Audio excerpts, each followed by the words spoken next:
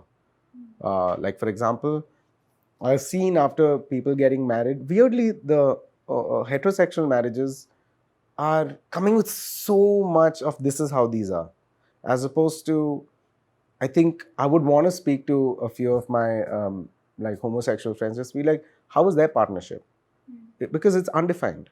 So what are you defining? There is a lesson to be learned there. Because if it's so new, you're trying to figure your own dynamic with another individual. What here you're coming with a pre-described set of rules. So it becomes a little uncomfortable if the other person is not a partner but is a spouse. So for me, I find the word partner way more empowering than the word spouse, than the word husband, wife, girlfriend, boyfriend.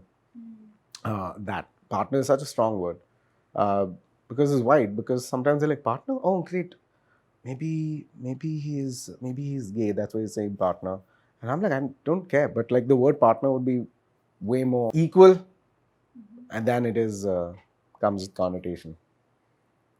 All of us are figuring the right way to give you an answer in front of 4 cameras. But if the cameras are off, you will get 10% more.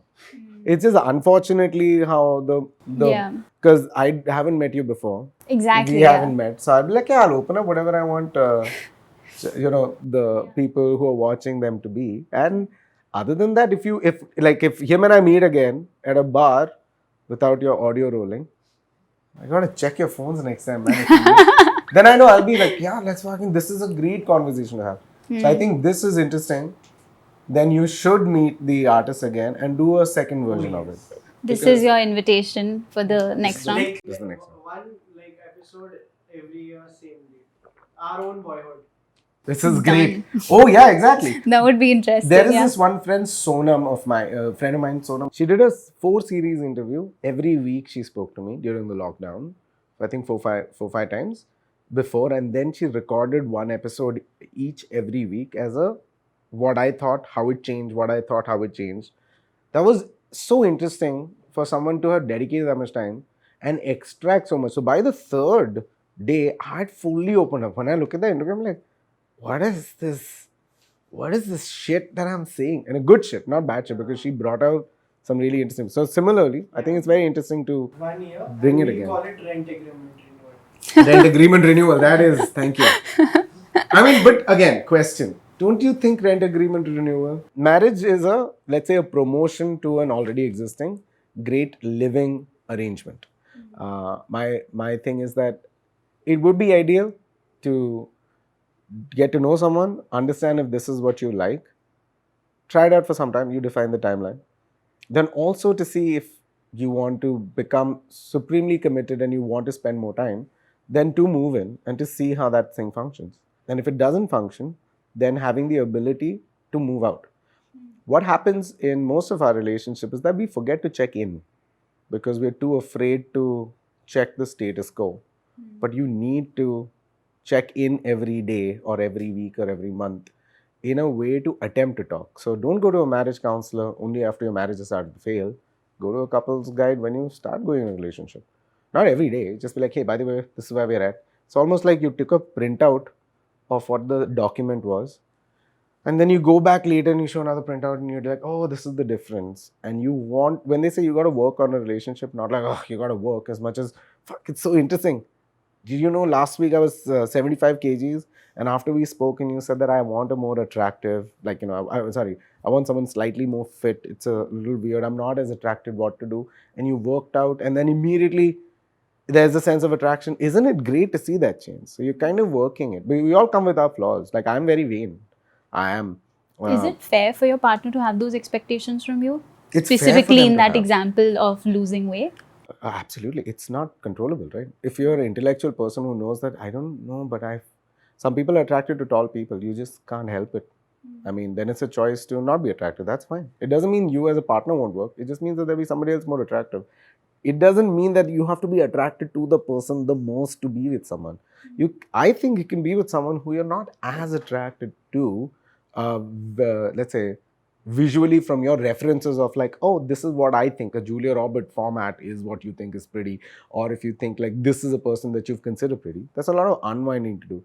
The best part is the person who you're with the longest gets to know that. And then you're like, hey, you know what, try this, you want to try this.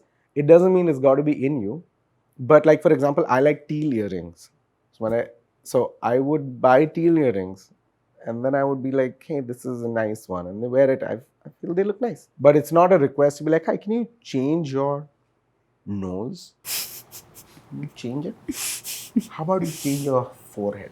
नहीं doctor साहब यहाँ से शेव करा अच्छा थोड़ा lips थोड़ा वैसे so थोड़ा strong कर it's not that it's mostly if I'm seeing someone in their if I like somebody, I'm seeing them in like a, oh my god, this would look great on you. Have you tried it? If you just try, let me take one photo, just take a look at what this hairstyle might look like. Take a look at what this color, or take a look at like what this earring might look like. So it's very exciting for the other person to gift something to you. I'm like, what is this shirt? Wear it, it'll look nice on you. When I wear that shirt, I'm like, does it look nice? And like, this looks great. And for a second, I'll be like, oh, this is, well, it's not my vibe, but let me try it. And then slowly, you figure if you like it or not, but you try it. And then you just like, oh no, Munda's not my vibe, guys. I'm just, I wear skirts every day, bro. Kind of Scottish guy that I'm dating. But yeah, like I know that's a problem. All of us have issues, and we need to acknowledge that, right? Like if you have your own preferences, and you in arranged marriages, there's a lot of respect that starts it.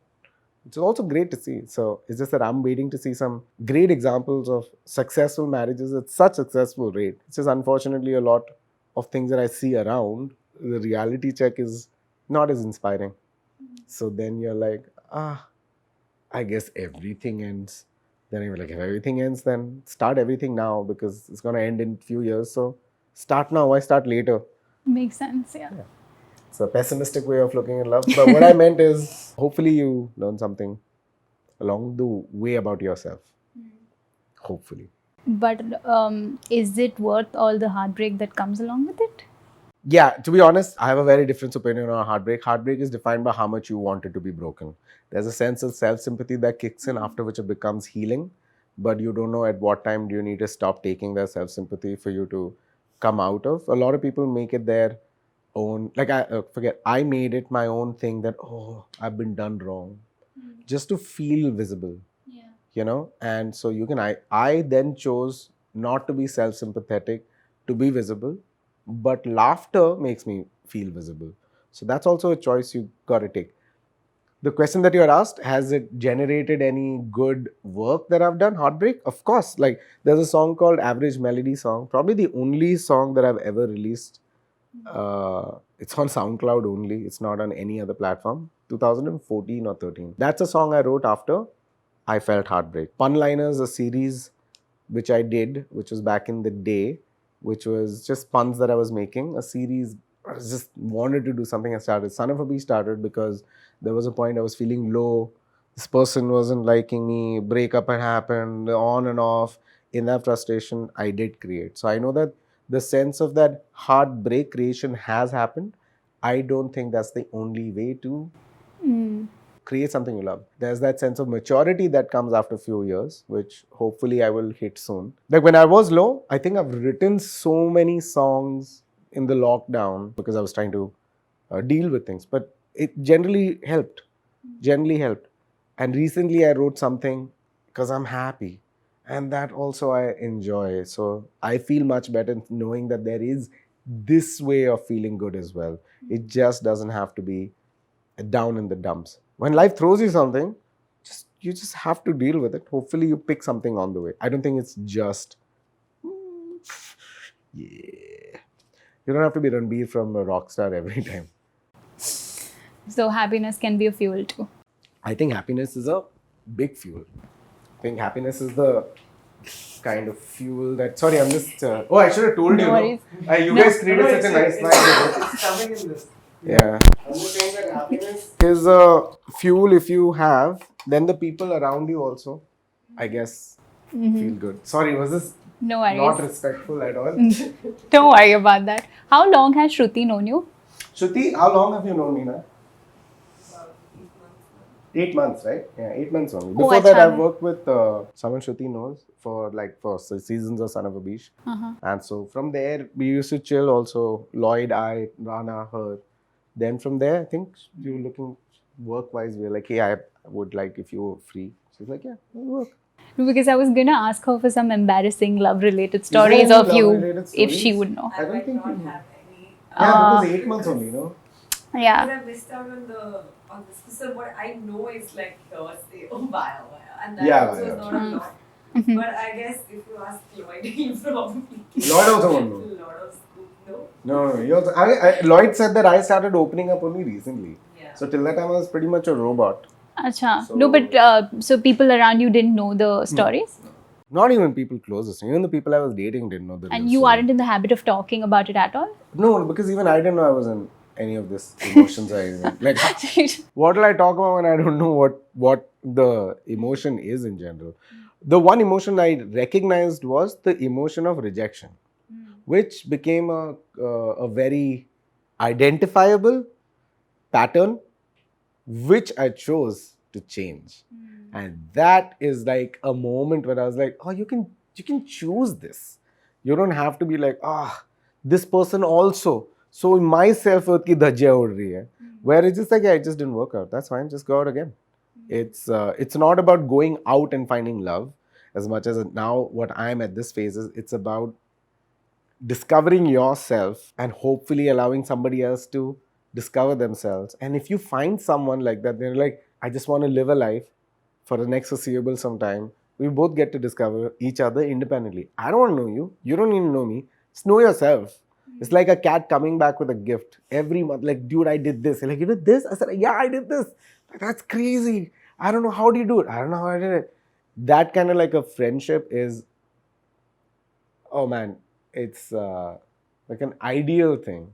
Is just to be staying with a friend who you're there when trouble hits, which of course it hits when it has to, but making that choice to be like, I want to be better every day for myself, but also there is somebody else who's dependent on this.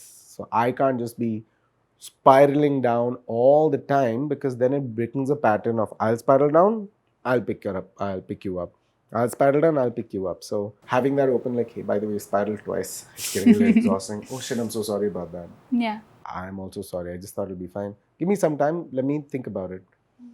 A great way is this, where if I would be like, hey, this is an issue that I have, it doesn't mean you need to respond now. It just means that, okay, I'll come back to you. And giving that space and time, okay, now let's talk about this. I gave it some thought. I discussed with my therapist or discussed with my friends. This is where I'm at. Then you take your time and say, well, this is where I'm at.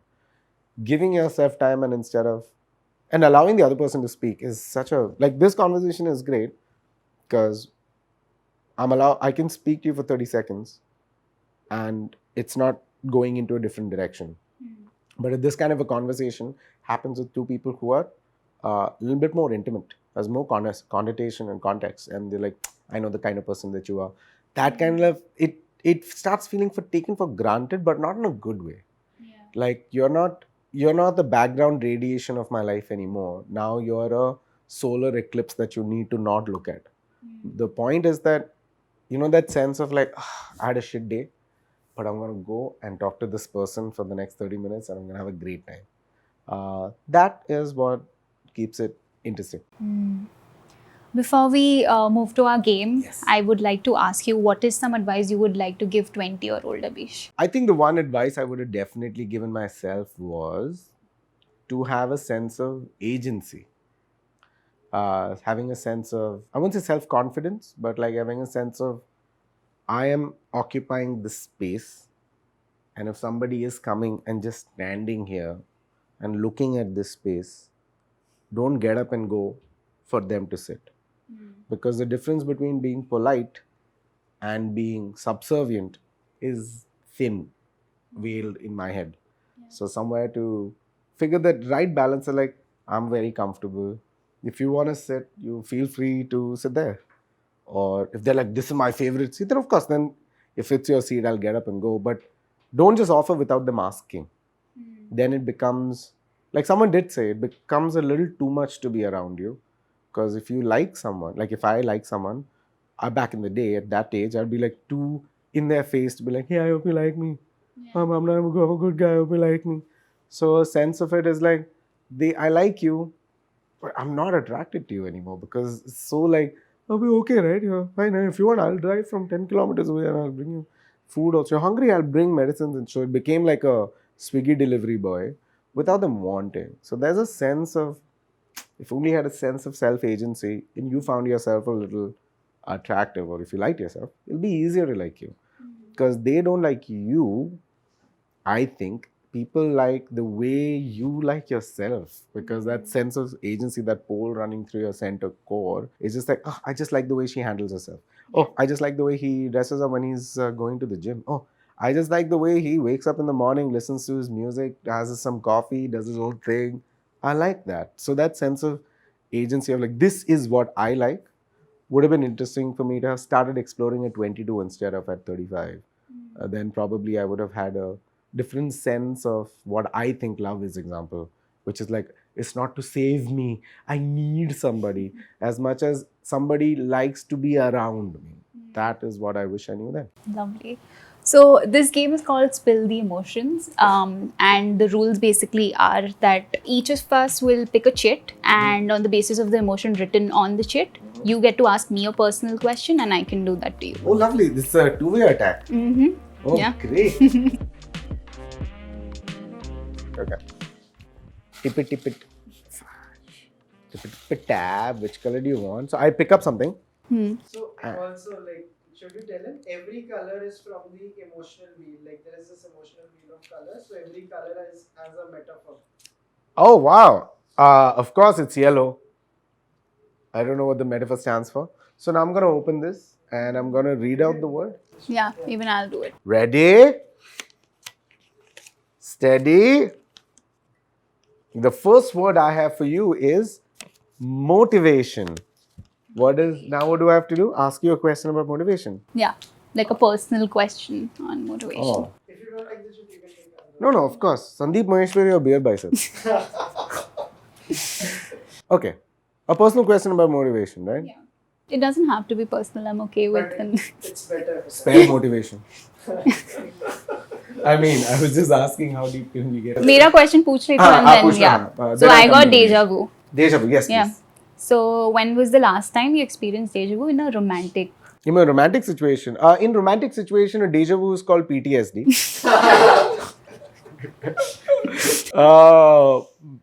A deja vu in a romantic situation. Are you saying calling someone else's name in an Kind of. inappropriate time? That's a deja vu. No. That counts, no? Huh? That counts as deja. Yeah, I mean, that's why I call everyone baby, because you might forget names very fast. Life hack. Who's a player? I is a player. That's right. Put that on the thumbnail. Woo! Player Mathew. Deja vu in a relationship. There have been patterns that I've picked, which I was like, oh, I did this in the previous one. But I didn't think deja vu. But from deja vu, what I could say is that it's like, oh yeah, correct. I did the same thing. Oh yeah, for example, this pattern that I have is that when after a breakup, I gift the girl that I'm dating a special gift, like I'll buy something or make a package or write something or create something and give it to them. After the breakup? After the breakup as a parting gift. Oh, okay. Kind of like a thing. That's something that I've done. There's like somebody's 21st birthday when I was younger. I gave 21 gifts for the dates that I've missed out. This was 2 months after we broke up. I was just like, happy birthday. Because in my head, we broke up 2 months ago, but we were supposed to be dating on your birthday. So why should I stop that? You're still a special person enough. And then they're like, oh my God. Yeah.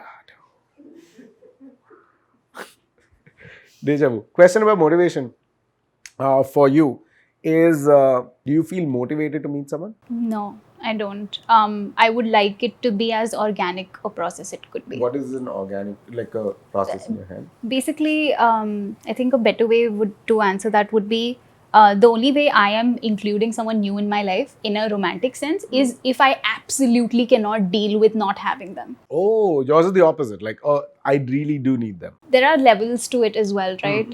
You could just like someone, you could really like someone, you could love someone. If I can't live without them, only then they get included. Otherwise, I'll just go to therapy. Okay. But I won't include them in my life. Wow. So I should learn something from this exclusive club you're running. It's like you have to be a absolutely irreplaceable presence in my life for you to be involved in the inner Illuminati that you have Disha's Illuminati, Dishuluminati. And from there, one person will be crowned as as a loving partner, non-platonic. They cross the lake of in Greece, the Platonic river. Some successful people have crossed over, and together you've reigned your own kingdom. Just the two of you on the other side. Where everyone against the Platonic river is like, hi. Some of them like, I wish I was there, but I won't make you look like it. I'm just happy for you, but I really wanted to be there. And you're like, hey, that's my best friend. You and I have been together for so long. And the guys is like, yeah, best friend, I know. And the guys over there like, hi, Sale Kutte. It's like, hey, fuck you, I am on this side, you're on that side. You're like, oh my god, you guys are getting along so well. You're so best friends. It's just like, yeah. And then that guy, he's like, you know what, fuck you. And he leaves that land and finds himself across another Platonic river where he finds his own kingdom, spots you in a kingdom a few months later, years later. It's like, hey, oh my god, we used to be great friends. And then you become like, hey, this is a nice group of people. Then you talk about, remember when I was on the other side, I wanted to be there. You wanted to be on the side? I thought you were just friends. I know, even I didn't realize. I wish I knew. Well, the fact is, if you had a channel to talk so honestly, maybe you would have been the other guy on the Platonic other side of the thing. But you chose to. Just to be clear, none of these people exist. This is Wow, I guess I was projecting. okay. We'll do one more. Yeah, of course, you can do as many. Two more. Okay, three Three more. more. Kitna chahiye? Come on. Okay, should I take one? I've done yellow. So I'm going to now type green. So why don't you start? I got insincere. Insincere. Oh, nice. Lovely. So I have four more. So I'm fucked in your question. So this is sincere. Even I can't. I have think of- not been insincere in a relationship. Please continue with the next question. Because that would have been the boring conversation. Yeah. Like I haven't cheated. Go on. What is insincerity to you in a romantic relationship? Insincerity, of course. First one is the eventual everyone's question is cheating is insincere. But I think that is the maha level, that's trauma level of what everyone does go through of it. Reasons are there. And if you really get into it, if you really care about the person, even if they cheat on you, you'll understand. You'll be like, yes, I was an asshole. You didn't get the same thing. It's not like your libido and my libido level are so different than it works. It generally is a slow reason to it. I think an insincere relationship is a relationship where you don't look at the other person every day like it's a new day. Like, for example, yeah, I know you like this. And then you've locked them in that choice for the rest of your life. But maybe they liked it the day they met you. But 2 weeks later, they don't like it. But you're like, hey, remember you used to like Daniel Ka Bass cheesecake? I bought you that. And like, I'm trying to lose weight now, but yeah. That I think is insincere, where you're not giving an opportunity to literally be like, I don't know who you are. Can you tell me? Spend 10 years with them and be like, I still don't know who you are. And then they'll be like, why don't you know me? It's better that I don't know you so that you get a chance every day to tell me who you want to be today. Because who you want to be today is your choice. Because you don't know who you are. You're wearing a new mask today. As your partner, I would be like, that mask looks good. So that as a partner, you'll be like, your mask looks good as well. And then you come back and say, hey, today your mask has a little bit of a crack. Oh, does it? Okay, well, is it fine now? It's fine.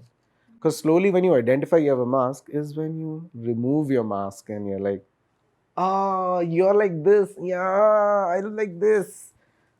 So I think the insincerity is when, of course he likes this, he's fine. I'm like, no, I'll tell you if I'm fine. Similarly, if I'm like, oh, that she'll have this. Like, no, you make your choice of what you want. You order what you want. You order salad, I'll eat it, you eat my pork roast. But the point is still be true to yourself. So there's like, see, you always do this. That I think is a little bit of a, if you want to tell someone like, hey, you always do this in private, call it, write down notes and be like, hey, you know, like a rental agreement, sealan lag gaya. Last year, I think you were a little too confident that this is the kind of person I am. I'm not. I'm trying to change. I'm trying to do this, so I'll appreciate if you don't do it. Take some time, like, oh, fuck, I'm really sorry I did it. And then apologize like that from your end or move forward from there. That's, I think, being sincere. Because sincere, the word is that I'm genuinely giving it a shot. Not taking you for granted means that I'm not taking who I know when I met you. Because 2 months later, you will be a different person. Give the person the chance to be so different. But isn't that also very scary because the person committed to who I was yesterday and who I am today is a completely different person. What if Because they you don't are like? changing. Yeah. But that's the point. Your objective in a relationship is to find yourself or what you like. Otherwise, it becomes subservient. No, पहले तुम, पहले तुम, पहले तुम, पहले तुम, पहले तुम, पहले तुम, पहले तुम, कुछ भी खा लो, ये ले लो. You want to have Chinese? Do you have Chinese today? I don't know. You don't want Chinese? No, I'll try. Okay, fine. If you want Chinese. No, I don't. You were saying you want Chinese. No, you said you want Chinese. I don't want Chinese. Nobody wants Chinese. You want a freaking shawarma. But then now you're just arguing about the specifics of it. So the sincerity is also to, I think a friend of mine had once said this. He learned in this landmark forum. I'm not sure how true this is, but state your intention. And sometimes it's so professional that it seems very odd to be like, I like to have hummus today. What would you like to have? Then the other person will be like, okay, I'll also have hummus. Then you're like, oh shit, did I tell them what I want? Actually, no, you tell me what. No, I'm fine with hummus. Are you sure? Is it because I said? And if that person says, I'm not on a brain space to decide, and hummus seems fine, believe what you say the first time. Instead of inquiring ki shayad mere wajah se kiya hai. That sincerity needs to come when two people have a sense of agency. And that eventually will happen when you have a little bit of conversation on it. So that your brain power is not going to aaj khane mein kya chahiye, as opposed to how was your day and is your boss an asshole even today? And how was your day? Did the show go well? These kind of conversations. I think that's what being sincere is that I don't know you and I want to be really sincere to this conversation as opposed to being, yeah, I know you like a gin after. So making the effort to get to know who that person is in the present moment instead of making assumptions. From your past thing. Because then eventually I don't want that to become a pattern for any of us because you're changing every day. I'm being somebody in front of you and you guys. I'll be someone in front of Shruti when I'm going back to office or something like that. I'll be somebody else when I'm with like my parents. I'm a different person with different people. Him and I, if we chill out after also, I'll be a very different person. Like if Ritwik and I decide to watch a movie together, we'll be a very different person. Cameras rolling, different person. It's just different filters are being put on.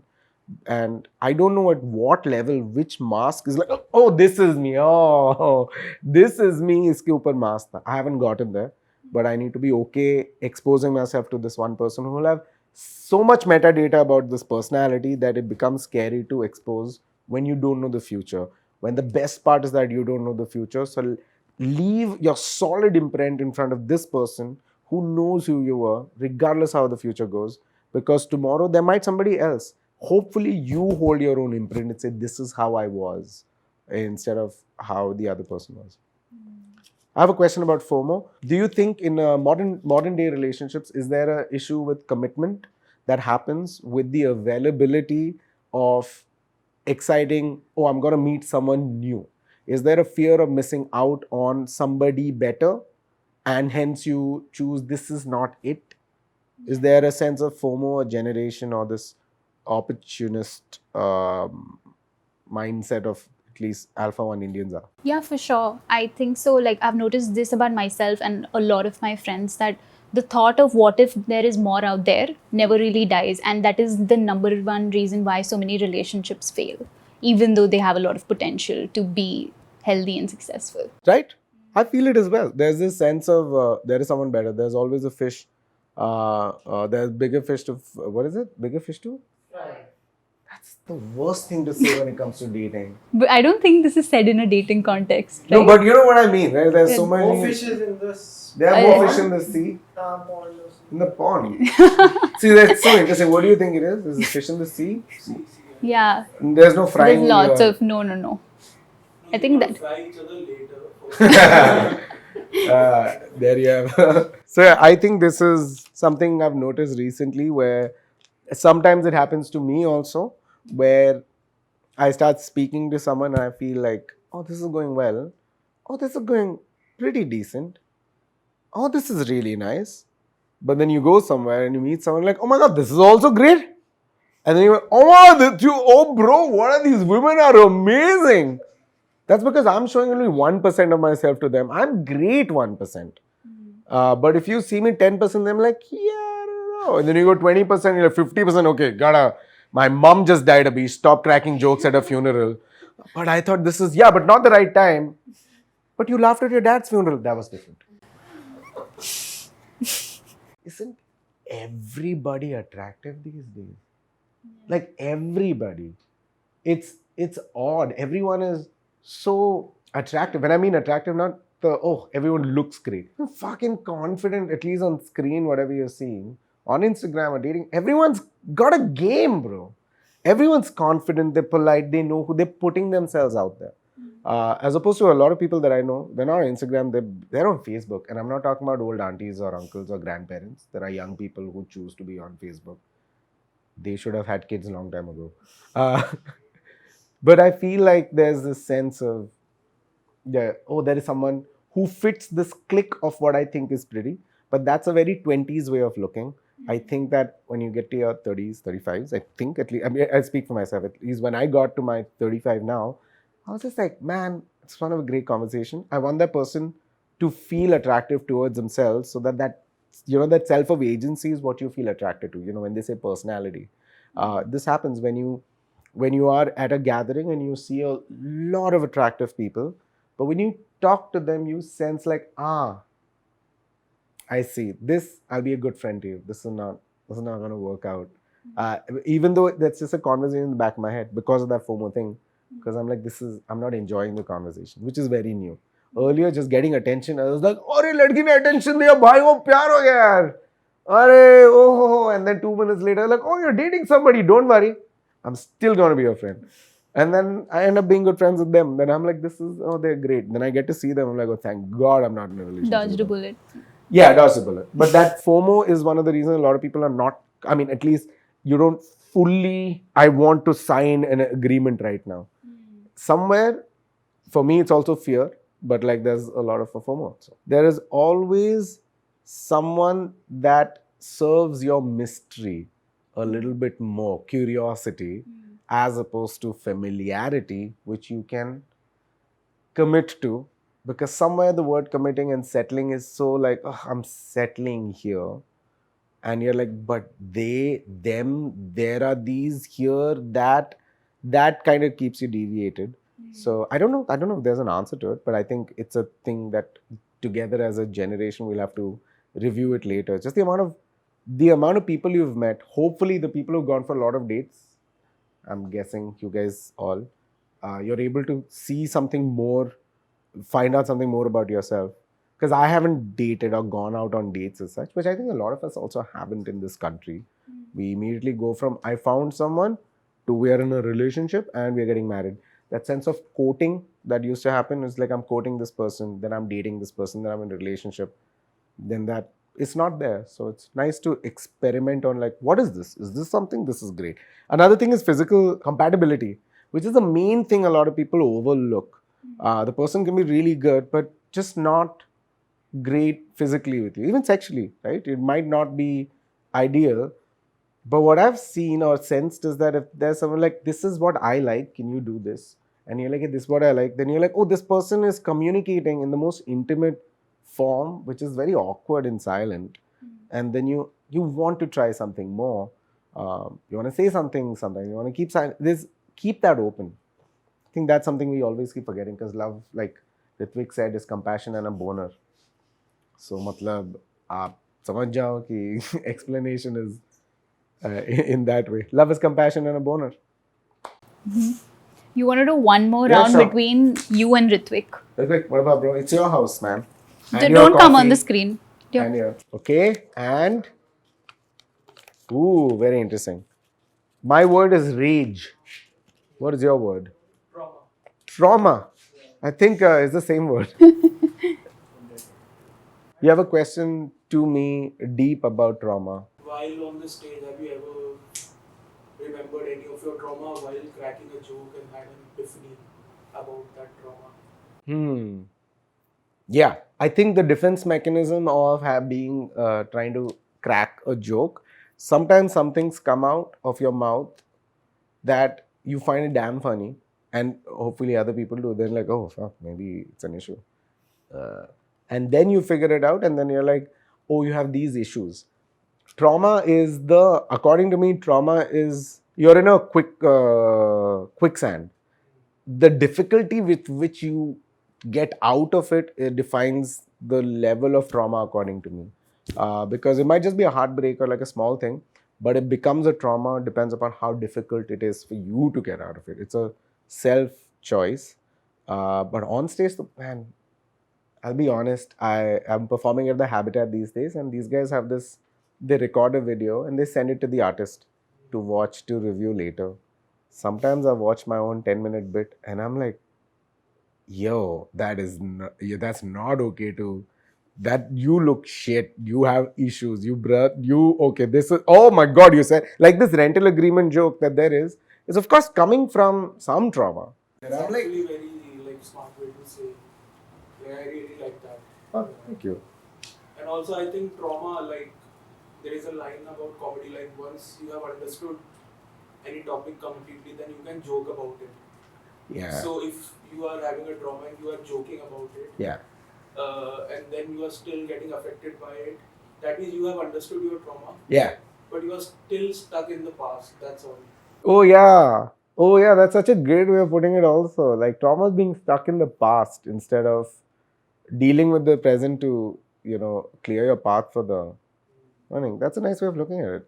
Relationship traumas are it hasn't been as traumatic, luckily.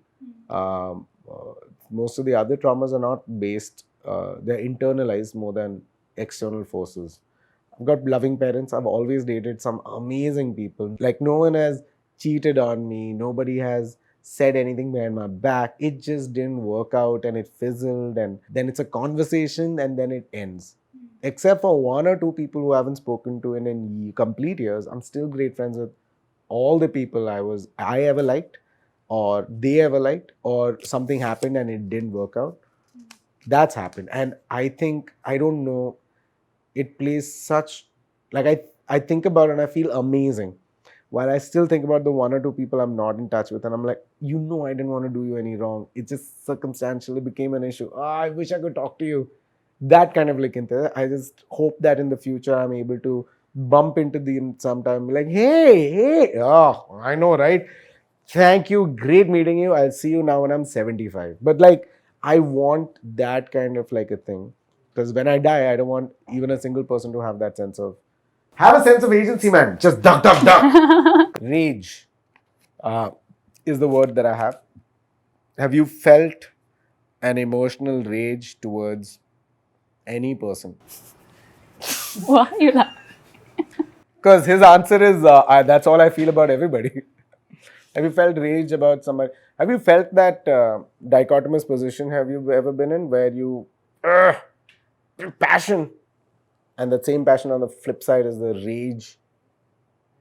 Where it's just like, because you so much that the heartbreak is that hard, or that it's so much you've given and you haven't gotten that back. Or love someone, so I hate someone. Have you had this? Because I operate in only this. So do you have that 180 to 360? I'm not answering anymore, but I have felt that rage. You have felt that rage? That's good enough to know. Like you Okay. felt rage. I haven't felt rage. Yeah, that's why I was so perplexed by all your answers. I You haven't seem felt such a happy-go-lucky guy. Like I said in the beginning also, it's a choice. I don't know if it's reality or if it's a mask that I put in today.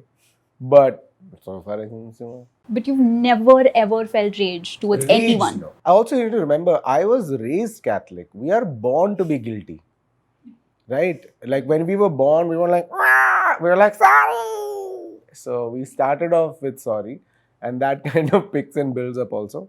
So rage is not an emotion. I don't think I've allowed myself to go there, because before rage comes, reasoning kicks in. And somewhere or the other, there's this sense of like, ho gaya yaar. Must have been some selfish reason hoga, but reason to hai. You did it because it was selfish, fine. It's at least when it doesn't make sense, that's when it becomes hurtful, which becomes anger. And that usually happens with people you don't get a break from. Like if you're staying with someone every day and you're not getting to get through and you're like, you get frustrated, then you get angry. But it's your choice to be rageful, like whether it becomes rage or not. You get to choose at what point you want to, I am at this point, I'm frustrated and I became angry, I am cutting ties because this is not good for me. But if you choose to stay, let it go to rage, there is your core temperature that is changing. Your first time you do something, It's the first time. Second time you do something, it's the beginning of a pattern.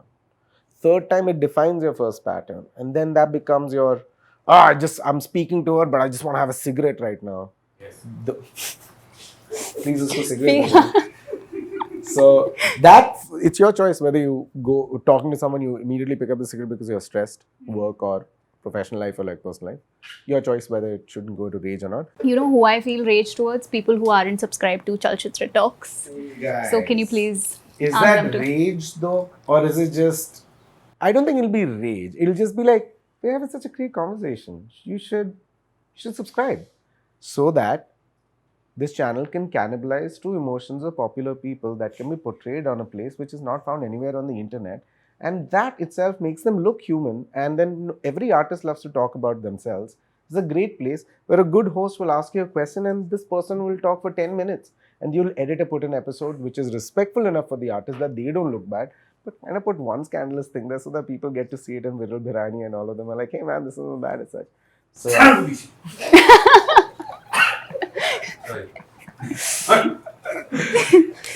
And that's our cue. Thank you so much. Oh, the episode is over.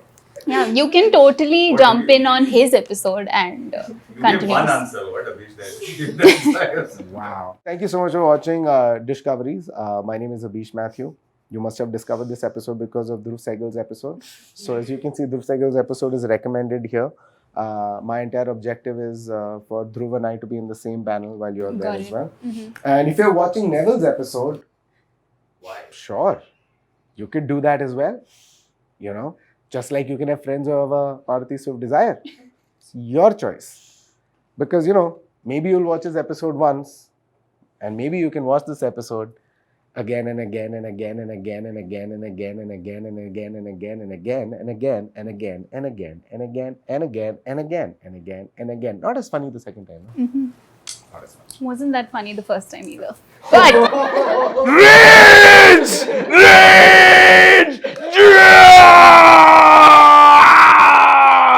Closing transition.